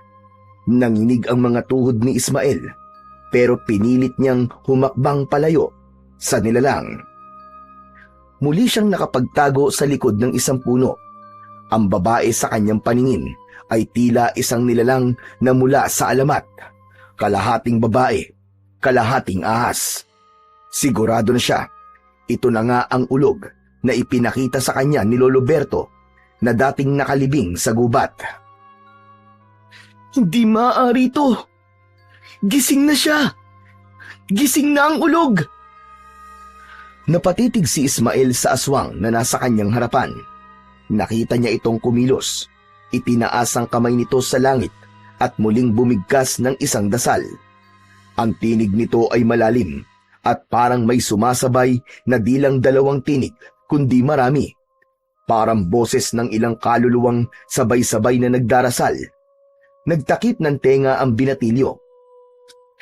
Ano to? Ano to? Diyos ko! Ano tong ginagawa niya? Habang nagpapatuloy ito, biglang gumalaw ang lupa. Sa ilalim ng malabnaw na putik, may isang kamay na umusli. Maliit, pero matalas sa mga kuko. Dahan-dahan itong umangat sa lupa. Isang maliit na nilalang, parang bata, pero may kahindik-hindik na anyo. Maputla ang balat, kulay abo, parang bangkay. Ang mga mata nito ay namumula. Ang bibig ay punong-puno ng matutulis na ngipin. Halos hindi kasya sa maliit nitong bibig, kaya't nakabuka ito na tila laging galit. May maliit din itong mga sungay sa gilid ng ulo, at ang paghinga nito ay parang huni ng pusa na paos at galit. Gumapang ito palabas ng hukay at lumapit sa ulog. Ngumiti ang babae nang makita niya ang tiyanak na nasa kanyang tabi. Itinuloy ng matandang babae ang kanyang pagdarasal, at si Ismael naramdaman ang biglaang pagbigat ng hangin. Gumuhit sa langit ang matatalim na kidlat. Animoy parang galit na galit. Humigpit ang hawak niya sa kanyang dibdib at hindi niya alam kung ano ang gagawin. Maya-maya pa ay narinig na niya ang mumunting kaluskos at sa muli niyang pagsilip, nakita niya na ang sunod-sunod na pagbangon ng mga patay na sanggol. Diyos ko! Ang daming tiyanak! Maingat na umatras ang binatilyo, halos hindi na humihinga. Ilang sandali pa ay nakalayo siya sa lugar na yon. Tumakbo siya ng ubod bilis. Hindi na niya ininda ang mga sanga na tumatama sa kanyang muka o ang mga tinik na bumabaon sa kanyang mga paa. Diretso siyang tumakbo, basang-basa at nilalamig, habang sa loob niya ay nananalangin siya na sana ay hindi siya sinundan ng mga halimaw. Mas binilisan pa ng binatilyo ang pagtakbo. Halos mawalan siya ng lakas habang binabaybay ang madilim at maputik na daan. Isa lang ang naisip niyang puntahan ng mga oras na yon. Yun ay walang iba, kundi si Aling Celia. Sa wakas, ligtas siyang nakarating sa bahay ng babae. Nanginginig ang kamay niya habang sunod-sunod na kumatok. Aling Celia! Aling Celia! Buksan niyo po ang pinto! Ilang saglit ay bumukas ang pinto. Gulat na gulat si Aling Celia nang makita ang binatilyo. Basang-basa, maputik at takot na takot. Diyos ko! Ismael! Ano nangyari sa'yo? Ba't ganyan ang itsura mo? Tulungan niyo po ako. Kailangan na po natin yung mutya. Nabuhay na po sila, Aling Celia. Nandito na po ang ulog. Nabuhay na po ang mga tiyanak. Sandali lang. Huwag kang masyadong maingay. Nandito ang asawa ko, lasing. Hindi niyo po ako naiintindihan eh. May mga halimaw na po. Nakita ko po sila. Paparating na po ang dilubyo, Aling Celia. Parang awa niyo na po. Kunin niyo na po sa asawa niyo ang mutya. Yun na lang po ang tanging paraan para mapigilan ang kampo ng kadiriman. Napaatras si Aling Celia. Hindi makapagdesisyon kung ano ang gagawin. Pero bago pa niya maisip ang susunod na hakbang, ay may narinig silang malalim na boses mula sa loob. Celia! Sino ba yan nandyan na? At bakit tayo ginagambala sa 10 oras ng gabi? Sino ba yan? Sumulpot ang lalaki mula sa sala. Hawak pa ang isang bote ng gin sa kamay. Namumula ang muka at halatang kanina pa naglalasing. Ikaw na naman pala. Anong pakay mo ba rito Umalis ka na nga. Huwag kang magdala ng kamalasan sa pamamahay namin. Kung kailan sunod-sunod na swerte ko bigla ka na naman susulpot. Baka dahil sa'yo, matigil ang lahat ng biyayang dumarating. Mang Tonyo, makinig ka po kayo sa akin. Kailangan niyo pong ibigay sa akin ng mutya ng ngipin ng dragon ngayon din. Kailangan natin yun para mailigtas ang lahat. Siraulo ka ba? Bakit ko naman nabibigay sa'yo ang bagay na nagbibigay ng swerte sa akin, Alam mo ba simula ng kunin ko to, ay naging sunod-sunod na ang panalo ko sa sabong? Kaya bakit ko ito ibibigay sa'yo? Siraulo ka pala Nasa'yo talaga ang ngipin ng dragon, Tonyo. Anong ngipin ang sinasabi mo? Ang kinuha ko, yung gintong pangil na pampaswerte. Anong pampaswerte? Malas ang bagay na yan, Tonyo. Paano mo nakuha yan? Nagsimulang magkwento si Mang Tonyo. Ayon sa kanya, nagsimula ang lahat ng mapag-usapan nilang mga sabongero ang tungkol sa mga anting-anting na pampaswerte at kung ano-anong kababalaghan. Hanggang sa napunta ang usapan tungkol sa gintong pangil na nakabaon sa libingan na nasa gitna ng gubat. Galing umano ang impormasyon sa isang matandang baliw. Dito nila narinig ang tungkol sa pampaswerteng anting-anting. Habang ang iba niyang kasama ay natatawa at nagsasabing kwento lang yon ng mga lasing, si Mang Tonyo ang sumeryoso dito. Tinandaan niya ang bawat detalye ng kwento, kasama na dito ang lokasyon. Kaya naman, kahit takot sa patay o sa mga multo, pinuntahan niya ang lugar na yon. Ani ay walang tao ang aasenso sa takot. Dala ang sako, itak at asarol. Tinungo niya ang libingan. Matagal din siyang naghanap, pero hindi siya tumigil. At sa wakas, nang makita niya ito, agad niyang hinukay at nakita nga niya ang kwintas na nagbibigay ng swerte. Natakot siya sa nakahigang bangkay na naroon, pero binaliwala lang niya. Mabilis niyang hinablot ito at saka tumakbo pauwi. Simula noon, nagmistulang gumanda ang kapalaran ni Mang Tonyo. Palagi na siyang nananalo sa sabong. Bakit niyo po ginawa yun, Mang Tonyo? Alam niyo po bang dahil po doon, nabuhay po ang ulog? Anong ulog-ulog ang pinagsasabi mo? Umalis ka nga dito at baka maupakan pa kita. Tonyo, pakinggan mo muna si Ismael. Paano kung totoong sinasabi niya? Ano? Ikaw din? Naniniwala ka sa pulubing baliw na yan? Wala kang magulang yun eh. Tapos ngayon, wala na ring utak. Totoo po ang sinasabi ko, Manong Tonyo. Nung kunin niyo po ang mutya na yan, na wala ang kapangyarihang pumipigil sa alimaw na magising. Ngayon bumangon na siya. Naroon siya sa bakanting lote, doon sa tabing ilog.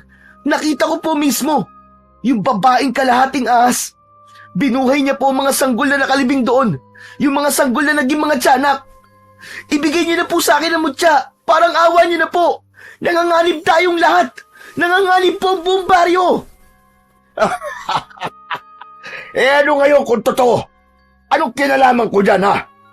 Kung may kakayahan ang mutya na to na proteksyonan ang sarili ko, aba edi mas lalong hindi ko to ibibigay sa'yo. Ano ko, Hilo? Ano naman magagawa mo? Isa ka lang binatilyo na walang silbi. Pulubi ka lang. Aba, sandali lang naman, Tonyo. Huwag ka naman ganyan magsalita sa kanya. Ano ka ba naman, Celia? Huwag mo lang ipagtanggol ang siraulong yan. Kanina ka pa. Kung gulpihin kaya kita, gusto mo? Huwag po. Huwag po, Mang Tonyo. Huwag niyo po sasaktan si Aling Celia. Ako na lang po nakikiusap. Ibigay niyo na po sa akin ang kwintas. Ba't makulit ka talaga, no? Wala akong ibibigay sa'yo. Lumayas ka na nga dito. Kung hindi niyo po ibibigay yan, ako na lang po ang kukuha. Dali-daling sinugod ng binatilyo ang lalaki para agawin ang kwintas. Nagkagulo sila bigla. Nahulog ang bote ng alak. Si Tonyo, agad na sinuntok si Ismael. Tumilapon ito sa saig. Duguan ang labi. Tonyo! Tonyo, tama na! Tigilan mo siya! Hindi ka ba nahihiya sa sarili mo? Pati bata ay pinapatulan mo! Tumigil ka, Celia. Kung gusto mo, sumama ka na sa kanya. Sige, lumayas kayong dalawa. Hindi ko kayo kailangan. Habang galit na galit si Mang Tonyo, hindi niya namalayan na hinablot na ni Aling Celia ang kwintas mula sa kanyang leeg. Nang ibaling ni Mang Tonyo ang atensyon niya kay Celia, huli na. Nakita niya itong hawak-hawak na nito ang mutya. Anong ginagawa mo, Celia? Ibalik mo sa akin yan! Ibalik mo, sabi! Hindi ko na kayang suportahan niyang katarantaduhan mo, Tonyo. Sawang-sawa na ako. Ayoko na maging parte ng kasakiman mo. Celia, ibalik mo sa akin yan! Alam mo ba lahat ng meron tayo ngayon ay dahil sa anting-anting na yan, ha? Hindi. Hindi ko alam. Pero dahil ikaw na rin na nagsabi, mas lalong alam ko na mali ito. Hindi ko na maaatim ang ginagawa mo. Alam mo ba dahil sa bagay na to, nagbago ka? At habang tinitignan kita ngayon, hindi na ikaw yung lalaking pinakasalan ko. Tama na po, Mang Tonyo. Wala po akong masamang gagawin. Ang mutya po na yan ay gagamitin lang po natin para mailigtas ang baryo laban sa aswang na ulog. Wala akong pakialam kung anong klase ng dilubyo ang dumating. Ibalik mo sa akin yan, Celia. 1, 2. Huwag mo nang paabutin ng 3. Kundi ano? Sasaktan mo ko? Papatayin mo ko? Ganyan ka na ba talaga? Wala ka ng konsensya. Maaatim mong may mamatay na dahil lang sa anting-anting na ito. Ipagpapalit mo ang buhay nating lahat para lang mapasayo ang mga bagay na gusto mo. Akin na yan. Ibalik mo sabi sa akin yan eh. Eto, Ismael, kunin mo kwintas. Gawin mo ang tama. At sana, magtagumpay ka sa pagliligtas sa baryong ito. Agad na umalis si Ismael. Hawak-hawak ang mutya. Patuloy pa rin ang ulan, kasabay ang malalakas na kulog at kidlat. Hanggang sa narinig niya ang malakas na tinig ni Mang Tonyo mula sa likod. Isinusumpa kita, Ismael! Huwag kang magpapakita sa akin, kundi papatayin kita! Papatayin kita! Hindi na siya lumingon. May mas mahalaga siyang bagay na dapat tapusin. Samantala, sa loob ng bahay, halos hindi na makagalaw si Aling Celia nang dahil sa takot. Nanginginig ang kanyang mga kamay habang pinipigilan ang luha. Pabalibag na isinara ni Mang Tonyo ang pinto. Tumitig siya kay Aling Celia, matalim at nakakatakot. Bakit ginawa mo sa akin to, Celia? Niloko mo ko. Ninakawan mo ko ng isang bagay na nagbibigay sa atin ng swerte. Lumapit siya. Mabigat ang bawat takbang at napapaatras naman si Aling Celia hanggang sa marating ang dingding. Ginawa ko yon kasi yun ang tama. Hindi ko na kayang panoorin kang tuluyang lamunin ng kasakiman. Dahil sa mutya na yon, mas naging suga pa ka sa sugal, sa alak, at pati sa babae. Anong babae? Linawin mo nga yung sinasabi mo. Huwag ka na magkaila. Alam ko lahat ng mga ginagawa mo, Tonyo.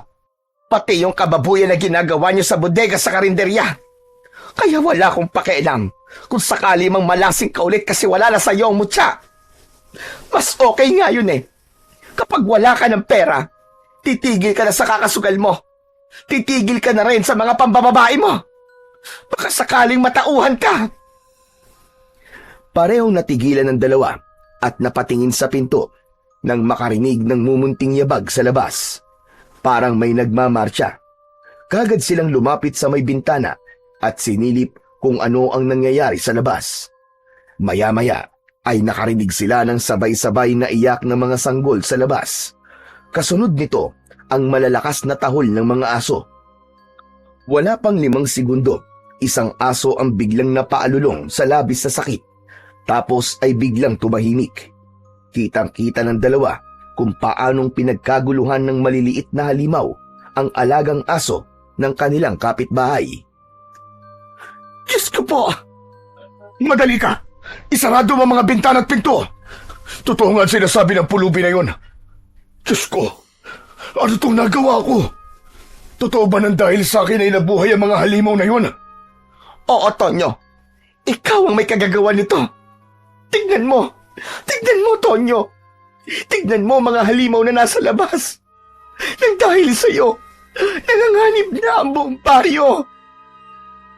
Biglang may malakas na kalabog sa pintuan. Parang may maliliit na katawan na pilit na umaakyat at kumakalmot sa dingding ng kanilang bahay. Kinakalampag din ng mga ito ang kanilang bubong. Umiyak ang kanilang anak nang marinig ang nakakatakot na ingay na yon. Lumabas ito ng silid at niyakap ang kanyang ina. Huwag kayong maingay. Sisiguraduhin kong walang masamang mangyayari sa atin ngayong gabi. Diyan lang kayo at kukunin ko lang ang itak ko para kahit papano ay may panlaban tayo kung sakali mang makapasok sila. Matapos kunin ang itak sa kusina, siniguro na din ng lalaki na nakasara at nakakandado ang mga bintana at pinto ng kanilang bahay. Maya-maya pa ay tumigil din ang ingay. Samantala, Habang papalayo naman si Ismael sa baryo, wala itong kaalam-alam na nagsimula ng magkalat ng lagim ang mga halimaw. Napakapit siya sa kwintas na nasa kanyang palad. Ramdam niyang nag-iinit ito at parang may sariling buhay at pakiramdam. Gayunpaman ay hindi niya ito binitiwan. Naglakad siya ng mabilis. Kahit madilim ang paligid, ay tinuntun niya ang gubat kung saan sila huling nagkita ng matandang baliw. Ngayong buhay na ang ulog at ang mga kampo nito, alam niyang ang matandang lalaki lang ang maaaring makatulong sa kanila dahil ito lang ang nakakaalam kung paano gamitin ang mutya at kung paano matatalo ang mga halimaw. Ngunit pagdating niya doon, hindi niya nakita ang matanda. Nakailang tawag na rin siya pero walang sumasagot. At nang tignan niya ang libingan, totoo ngang wala na doon ang nakita niya noong bangkay. Dahil sa matinding pagod, napaupo na lang ang binatilyo at isinandal ang likod sa isang malaking puno. Nakatulog siya nang di namamalayan. Kinabukasan, sa unang pagputok ng araw sa baryo, naunang nagising si Aling Celia. Gaya ng nakasanayan niya, lumabas siya ng bahay para magwalis.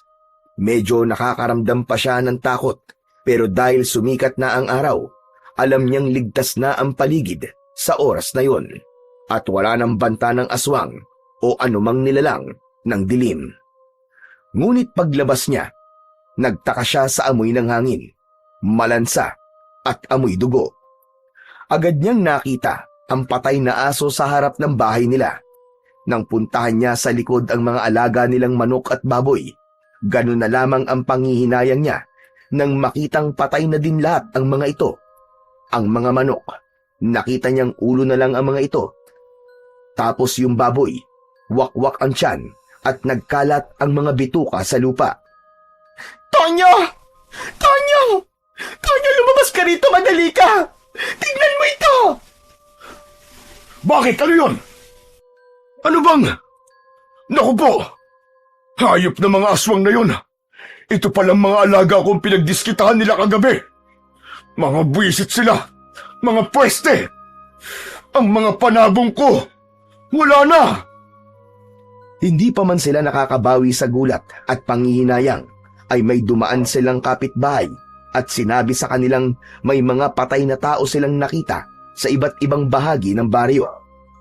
Nagkatinginan ang mag-asawa.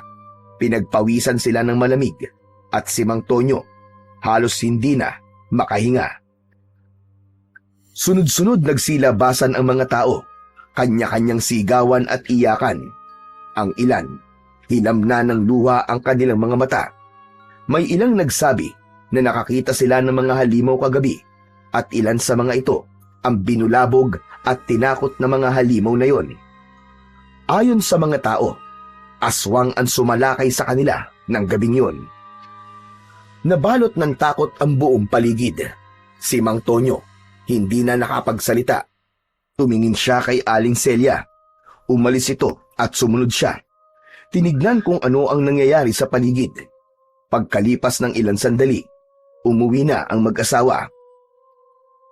Sabi ko naman sa iyo, Tonyo mali talaga na kinuha mo, mutya. Akala ko swerte lang ang makukuha natin sa bagay na yun eh. Hindi ko naman talaga inakalang ganito ang mangyayari. Anong gagawin natin ngayon, Tonyo? Hindi ko alam, Celia. Wala akong ideya sa kung anong pwede nating gawin. Pero mabuti pa, ay umalis na tayo dito. Magsimula na lang tayo ng panibagong buhay sa ibang lugar. Ano? Naririnig mo ba yung mga pinagsasabi mo, Tonyo? Ikaw ang dahilan nito. Tapos iiwan mo lang ng ganito. Wala ka ba talagang konsensya? Sabihin mo na kung anong gusto mong sabihin. Pero ang importante sa akin ang buhay natin. Lalo na ng anak natin. Teka, nasaan na pala yung bata? Baka nandun sa kwarto niya natutulog. Parehas nilang pinuntahan ng kwarto ng kanilang anak. Pero sa kasamaang palad, wala ito doon. Nagpalitan sila ng tingin. Parehong halata ang takot sa kanilang mga mata. Hindi ito pwede. Kanina lang nandito pa siya eh. Elisa! Elisa, anak! Anak, nasan ka ba? Bumalik ka na rito sa bahay. Tumakbo sila sa likod ng bahay. Pinuntahan ng palikuran ang maliit na bodega, ang lugar kung saan palaging naglalaro ang bata. Pero wala ito ron. Elisa! Elisa, anak! Ikaw ang may kasalanan nito, Tonyo. Kasalanan mo lahat ng ito, hayop ka. Hindi nakaimik si Mang Tonyo. Napatitig siya sa kanyang mga kamay.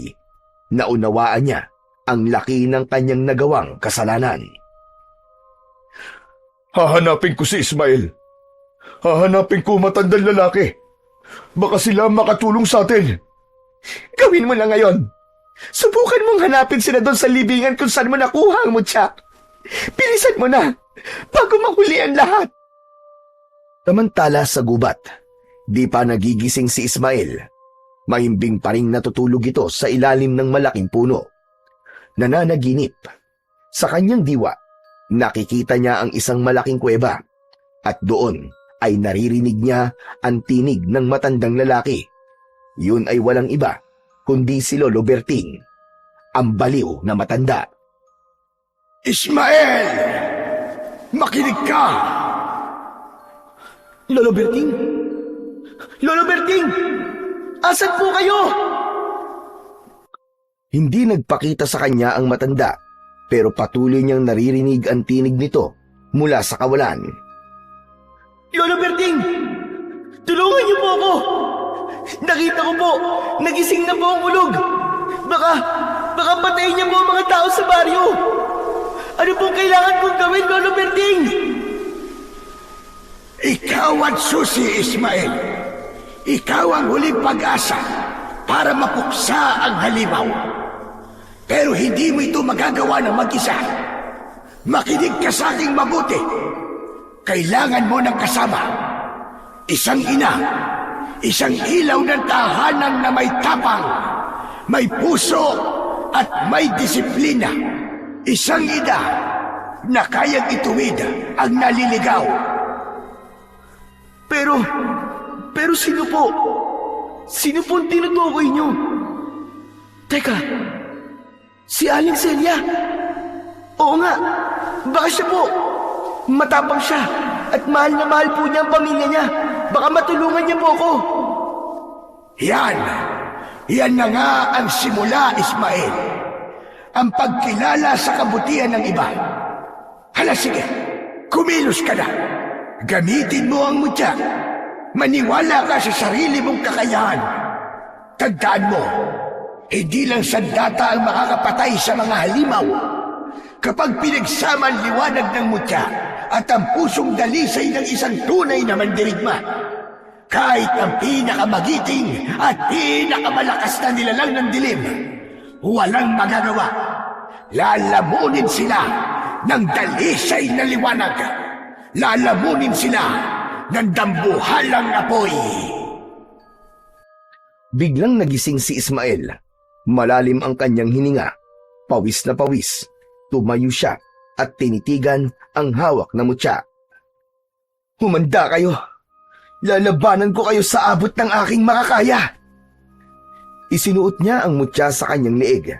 Saglit siyang tumingin sa paligid. Umaasang makikita si Lolo Berting.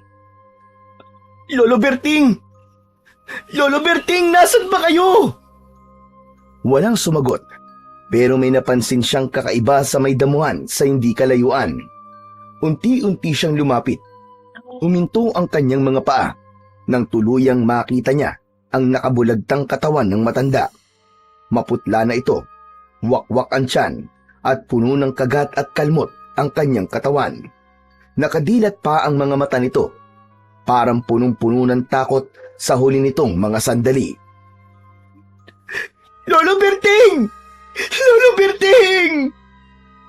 Tumulo ang luha sa kanyang mga mata dahil sa sakit at panghihinayang sa pagkawala ng matandang minsan ay gumabay sa kanya. Biglang may mga yabag sa kanyang likuran. Ismael! Ismael! May kailangan ka malaman. Mantonyo! Agad niyang hinawakan ng mahigpit ang kwintas at bahagyang umatras palayo sa lalaki. Huwag ka mag-alala, Ismael. Hindi ko nakukunin ang mutya na yan. Pumunta ako dito para ipaalam sa'yo na umatake na ang mga halimaw kagabi. Maraming kababaryo natin ang namatay. At ang anak ko nawawala siya. Nawawala si Elisa. Ikaw lang at ang matanda...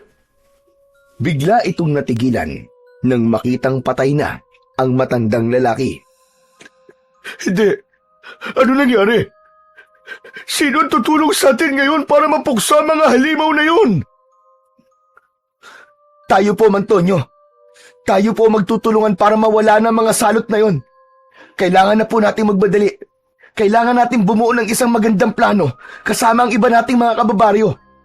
Kung handa tayo sa laban, matitiyak kung may pag-asa tayo manalo. Asahan mo ang tulong ko, Ismael.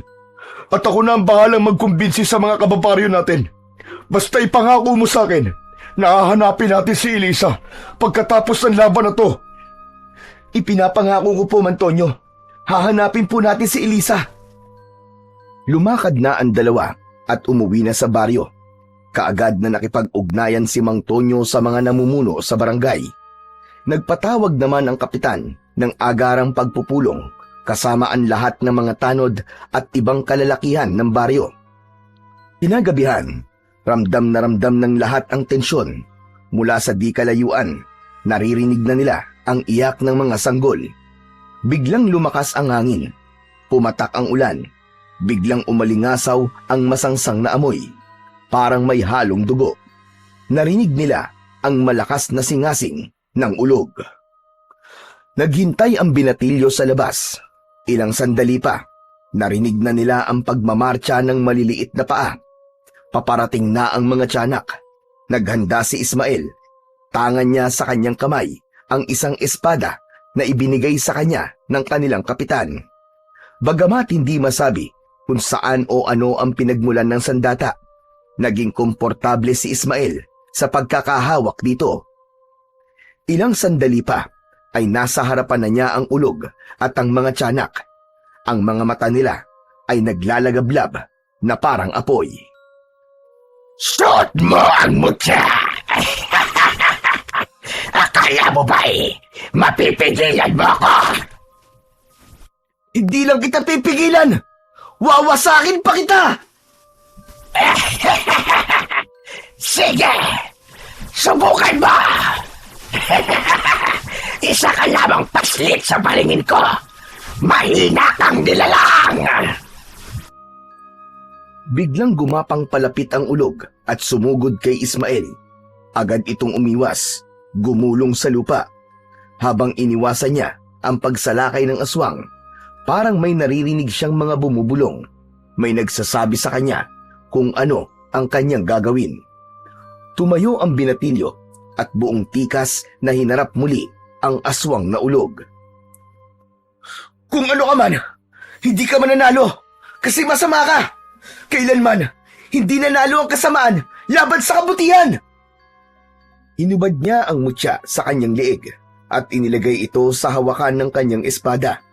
Itinaas niya ito ng nakaturo sa langit at pagkatapos ay itinutok ito sa aswang na ulog.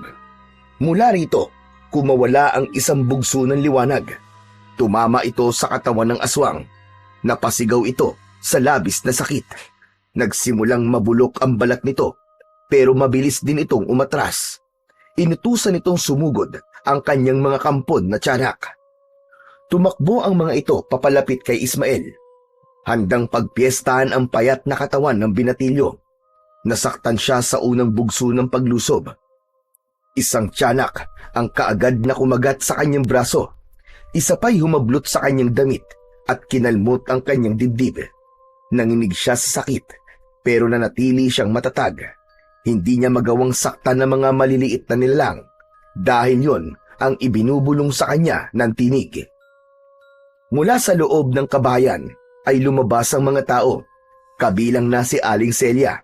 May bitbit itong pamalo sa kanyang mga kamay. Hoy! Mga pasaway na bata kayo! Tigilan nyo na yan! Huwag kayong manakit!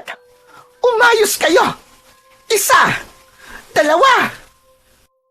Tila isang himala naman ang sumunod na nangyari. Binitiwan ng mga tiyanak si Ismael at isa-isang nagsipag-atrasan. Parang mga batang nahuling gumagawa ng kalokohan. Parang mga batang natakot ang mga tiyanak. Yumuko sila at nagsimulang umiyak. Hindi lang dahil sa sigaw ni Aling Celia, kundi dahil may naramdaman silang hindi nila maipaliwanag. Isang takot na may halong lungkot. Mga walang silbi! Mabilis na sumugod ang aswang na ulog, mas mabigat at mas mabilis kaysa kanina. Ngunit sa pagkakataong yun, hindi na nagpabaya pa si Ismael. Mabilis niyang itinaas ulit ang kanyang espada. Nakaturo sa langit at mula sa dulo nito, isang nakakasilaw na liwanag ang kumawala. Himalang tila biglang nagliwanag ang langit. Tumigil ang ulan, nagsimulang gumalaw ang mga ulap, at sa gitna ng liwanag, nagpakita ang isang gintong dragon. Bumaba ang dragon mula sa langit at unti-unting nag-anyong gintong liwanag. Ang liwanag ay bumalot sa buong katawan ni Ismael. Napapikit siya sa sobrang lakas ng enerhiya. Nang dumilat siya, nakalutang na siya sa ere. Kasabay nito ay ang biglang pagbabago ng anyo ng mutya. Naging gintong apoy ito at kumalas mula sa espada. Dumapo ito sa kanyang kamay. Sa pagkakataong yun, ay binitiwan na niya ang kanyang espada. Ramdam ni Ismael ang panibagong lakas at naging mas matalas na rin ang kanyang pandama. Sumigaw ang aswang na ulog. Hindi ito umatras. Lalong tumindi ang galit sa kanyang muka. Inilabas nito ang mahahaba niyang mga kuko at tinangkang kalmutin ang muka ni Ismael. Ngunit mabilis ang ginawang pag-iwas ng binatilyo. Muling sumugod ang ulog. Hinampas nito si Ismael gamit ang kanyang mahabang buntot. Tinamaan ang braso ni Ismael at tumilapon siya.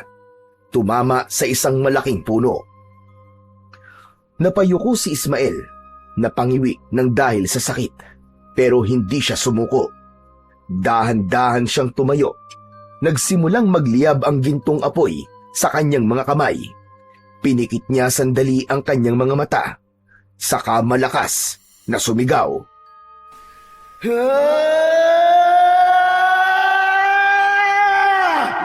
Katapusan mo na! Itinapat ni Ismael ang liwanag sa kanyang dibdib. Agad itong pumasok at tila naging bahagi na ng kanyang katawan. Ang kanyang mga mata ay nagliwanag, naging tila 2 bola ng naglalagablab na apoy. Muli siyang lumutang sa ere, balot ng gintong liwanag ang kanyang buong katawan. Sa isang iglap, sinugod niya ang aswang na ulog. Diretso niyang tinumbok ito at sa bawat pulgada ng paglapit niya, lalong lumalakas ang liwanag sa kanyang katawan. Nasisilaw ang lahat, halos hindi nila makita kung ano ang nangyayari sa laban. Samantala, inihanda naman ng binatilyo ang kanyang kamao. Isang malakas na suntok ang binitiwan niya sa dibdib ng aswang na ulog. Isang malakas na sigaw ang binitiwan ng halimaw. At sa huling pagkakataon, natupok ang ulog. Walang natira, kundi abo. Unti-unting nawala ang liwanag sa katawan ni Ismael. Mula sa ulap, muling lumitaw ang gintong dragon. Umikot ito sa ere at dahan-dahang bumaba. Inikutan nito ang mga tiyanak at sa bawat pag-ikot, naglalabas ito ng banayad na ilaw na tumatama sa mga nilalang. Isa-isang nagbago ang kanilang mga anyo. Mula sa anyo ng nakakatakot na nilalang, naging tila mumunting anghel sila na may mapayapang mga muka. Napaiyak ang lahat ng mga nanay at tatay ng baryo. Hindi nila napigilang lumapit at panoorin ang mga kaluluwang unti-unting humihiwalay sa mga katawan. Isa-isa silang sumakay sa likod ng dragon. Tahimik ang lahat habang tumataas ang dragon. Dala-dala ang mga kaluluwa ng mga sanggol. patungo sa langit. Ayon sa paniniwala ng mga matatanda noon, ang dragon ay isang uri ng espiritu na tagahatid ng mga kaluluwa sa mas magandang lugar. Nang tuluyan ng nawala sa paningin ang dragon, sama-samang inilibing ng mga taga-baryo ang mga buto at labi ng mga sanggol. Inilagak nila ito sa maayos na libingan, dinasalan at nagsindi ng kandila bilang pamamaalam. Pagkatapos nito ay naglakad-lakad si Ismael kasama ang mag-asawang Celia at Tonyo. Hinahanap nila si Elisa, isang matandang babae na naninirahang mag-isa sa kubo. Malayo sa mga kapitbahay ang tumawag sa kanila. May kapansanan nito sa paa at halatang hirap na sa katawan. Sinabi nitong nasa kanya ang bata. Nagulat naman ng mag-asawa. Lumapit sila at nakita ang kanilang anak na ligtas. Kwento ng matanda, nakita niyang naligaw sa lugar niya ang bata. Agad niya itong pinatuloy sa bahay para alagaan habang wala pang naghahanap. Humingi ito ng tawad sa mag-asawa dahil hindi nito naisoli ang bata sa kanila dahil hirap siyang maglakad. Agad na nagyakap ang pamilya at nagpasalamat ang mga ito sa matanda. Mula ng araw na yon, nagbalik na ang katahimikan sa baryo. Nag-iba na ang tingin ng mga tao kay Ismael. Hindi na siya itinuring na malas. Madalas na siyang purihin ng mga tao. Niyayakap siya ng mga bata at tanggap na siya ng lahat. Nagbago na rin si Mang Tonyo. Nagsimulang lumambot ang puso niya at inamin ang kanyang mga pagkukulang. Hindi nagtagal, inampun nila ni Aling Celia si Ismael at itinuring bilang isang tunay na anak. Masayang masaya si Ismael sa lahat ng mga nangyari sa kanyang buhay. Tuwing gabi, palagi niyang tinatanaw ang langit sa direksyon kung saan umakyat ang gintong dragon.